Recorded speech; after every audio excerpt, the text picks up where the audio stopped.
I've seen plenty of people walk into a car auction thinking they're about to get a bargain and walk out with a money pit. Let's go through the 5 mistakes that cost buyers the most.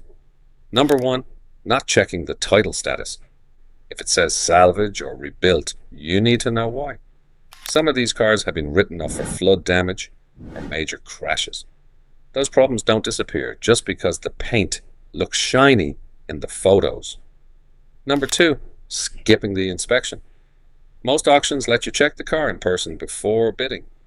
Bring a flashlight, look under the hood, and check for leaks. If you don't know what you're looking at, bring someone who does.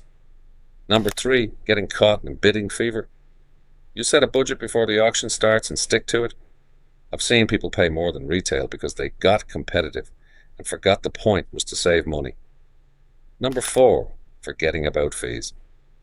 Auction houses add buyer's fees, sometimes hundreds of dollars.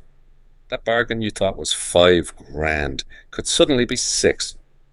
Number 5, ignoring transport costs. If the car isn't drivable, you'll need a tow. Even if it is, factor in the cost of getting it home safely. If you found this video helpful, hit the like button, subscribe to Bid for Autos, and turn on notifications so you don't miss our next tip.